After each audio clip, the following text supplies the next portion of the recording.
श्री शिवाय नमस्तोभ्यम। हर हर महादेव। दोस्तों, जिन भक्तों ने भी एकादशी का व्रत किया था, जो कि पुत्रदा एकादशी पड़ी थी कल, उन लोगों को व्रत का पारण कैसे करना है, कब आपको प्रदोष अर्थात सावन प्रदोष व्रत करना है, आइए जानते हैं इस छोटे से वीडियो में। इस वीडियो में दी गई सभी जानकारी पूज्य गुरुदेव की कथा से सुनकर आपको बताने वाले हैं। व्रत आपको खोलने का क्या समय रहेगा, क्या खाकर आपको एकादशी व्रत खोलना है, ध्यान से सुनिएगा। प्रदोष व्रत में आपको किन किन नियमों का पालन करना है, अगर दूसरे दिन प्रदोष व्रत पड़ जाए तो कैसे दूसरे व्रत का संकल्प लेना है, सारी चीज़ें इस वीडियो में बताते हैं। यह वीडियो आपके लिए बहुत ही खास रहेगा। कम समय में श्रेष्ठ उत्तम जानकारी आपको देने का पूरा प्रयास करूंगी, अंत तक बने रहिएगा। आज आपने अगर पुत्रदा एकादशी जो है व्रत धारण किया हुआ था, तो आपको उस व्रत का क्या सभी चीज़ें जो है कैसे करनी है सफल हो, जब आपको सही विधि से व्रत को खोलेंगे, व्रत खोलने में व्रत का पारण करेंगे।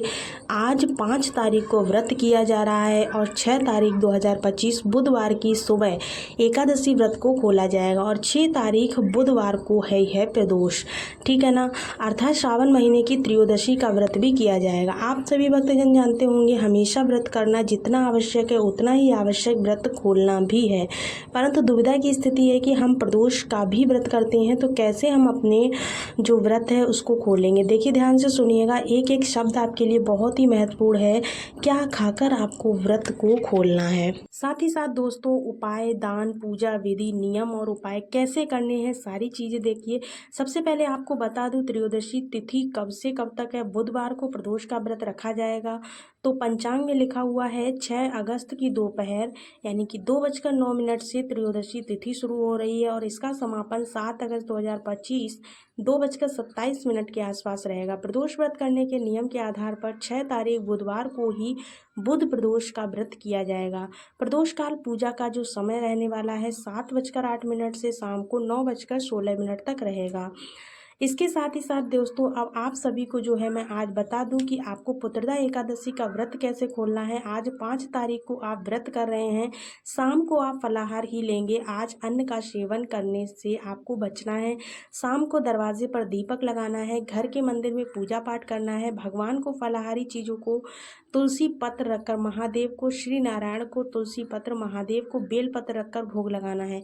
ध्यान रहे, महादेव को बेल पत्र रखना है और जो नारायण भगवान है उनको तुलसी पत्र रख कर के भोग लगाना है। जो भी भोग आप लगाने वाले हो, संभव हो तो रात्रि का जागरण भी कर सकते हैं।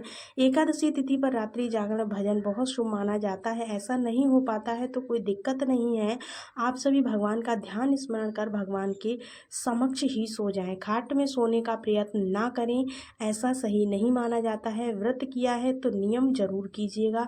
अब आप कल सुबह अर्थात बुधवार की सुबह जल्दी उठिएगा, तुलसी माता में जल चढ़ाएं, नहाने के पानी में गंगा जल डालकर पीले रंग के वस्त्र पहने, सूर्य भगवान को जल चढ़ाएं, घर की अच्छी साफ सफाई करें। सबसे पहले घर की रसोई में चावल बनाएं। द्वादशी तिथि पर हमेशा घर में चावल बनाने चाहिए। विधि विधान से महादेव के शिवलिंग पर जल चढ़ाकर दीपक लगाएं और श्री नारायण के विग्रह स्वरूप को विधि विधान से स्नान इत्यादि से निवृत्त कर आप दीप दान भली बातें करें। एक समय का भोजन जिसमें आटा, दाल, चावल, आप कुछ वस्त्र रखकर या कुछ दक्षिणा रख कर के एक साइड रख दीजिए, या फिर आप चाहें तो हाथ के हाथ किसी गरीब को या फिर पंडित को दान दिला सकते हैं।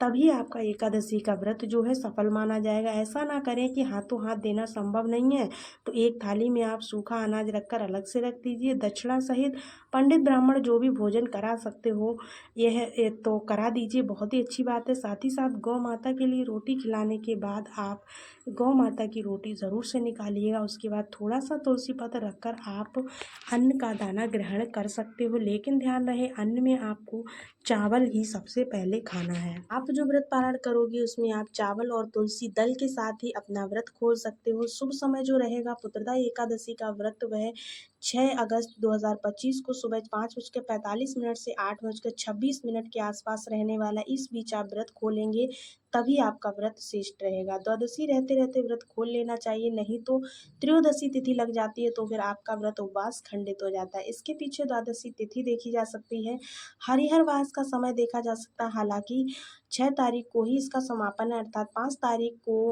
आपको व्रत करना है और 6 को इसका जो पारण होता है वो करना है, ठीक है ना।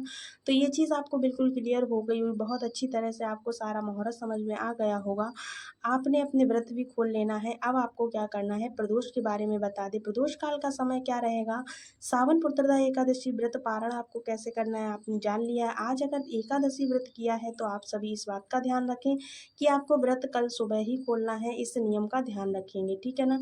तभी आपका व्रत उपवास जो है सफल और श्रेष्ठ माना जाएगा।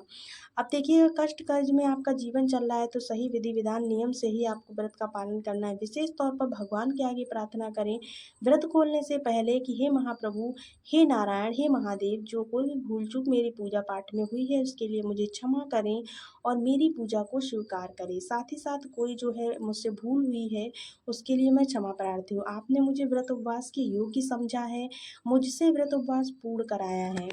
आपका बहुत बहुत धन्यवाद है, बहुत बहुत आभार है, ऐसी प्रार्थना करें। उसके बाद ही तुलसी पत्र खा कर के आप थोड़ा सा प्रसाद आप ग्रहण कर सकते हैं, अपने व्रत को खोल सकते हैं। अब बात आती है, जो भक्तजन विशेष तौर पर त्रयोदशी अर्थात प्रदोष का भी व्रत करते हैं, वह व्रत कैसे अपने व्रत को संकल्प करेंगे। तो देखिए, आपको यहाँ पर जो है 2 दिन लगातार ही व्रत करना होगा। आपको एकादशी का व्रत तो करना ही है, साथ ही साथ आप सभी को प्रदोष का भी व्रत धारण कर लेना होगा। अब प्रदोष व्रत करने से पहले बुधवार की सुबह 6 तारीख को अन्न का सेवन नहीं करना है। सामान्यतः सरल तरीके से आपको फलाहार ही करना होगा।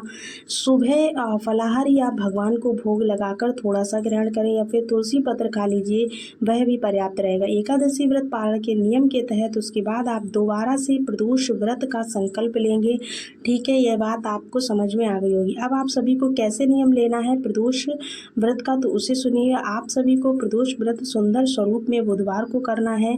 इसमें आप एक सर्वश्रेष्ठ उपाय कर सकते हैं। गुरुजी कहते हैं, जब भी बुध प्रदोष पड़े, जल के लोटे में हरा मूंग, गुड़ का टुकड़ा, बेलपत्र और शमी पत्र, ये सारी चीज़ें डालकर आप बुद्धेश्वर महादेव या फिर कुंदकेश्वर महादेव की जय बोलते हुए श्री शिवाय नमस्तोभ्यम कहते हुए शिवलिंग पर जल जरूर से चढ़ाएं। जो हमारे बुध ग्रह से संबंध रखता है वह हरा मूंग है, तो हरा मूंग, गुड़ का टुकड़ा और शमी का पत्ता और बेलपत्र, इन चारों चीज़ों को जल के लोटे में डालकर शिवलिंग पर जरूर समर्पित करें। ऐसा करने से सौभाग्य तो बढ़ता ही है, साथ ही साथ दुख दरिद्रता का भी अंत होता है। हमारे जीवन में जो भी दुख आ रहे होते हैं वो सारे के सारे दूर हो जाते हैं। तो देखिए, आपको ये सब तो करना ही, साथ ही साथ आपको बता दें कि बहुत ही सुंदर द्वादशी त्रयोदशी पड़ रही है। दीप पुष्कर योग के समान माना जाता है। इस दिन बेलपत्र वृक्ष की जड़ में आप पार्थिव शिवलिंग बनाकर पूजन कर सकते हैं। वहाँ पर कच्चा दूध समर्पित करें, दीप दान करें, शिवलिंग पर 108 दूर्वा जरूर से चढ़ा दें, बहुत ही शुभ है। गणेश जी को निमित्त आप ये दूर्वा चढ़ा सकते हैं, गणेश जी को चढ़ाइए या फिर आप शिव जी को चढ़ा सकते हैं, कोई दिक्कत की बात नहीं है। तो इस तरह से आपको प्रदोष का व्रत भी करना है, साथ ही साथ संकल्प कैसे लेना ये भी मैंने आपको बता दिया है। इसके अलावा अगर आपका किसी प्रकार का क्वेश्चन है तो आप अपने कमेंट्स में पूछ सकते हैं। मिलते हैं आपको अगले एक नए वीडियो में नई जानकारी के साथ, तब तक के लिए राधे राधे, श्री शिवाय नमस्तोभ्यम।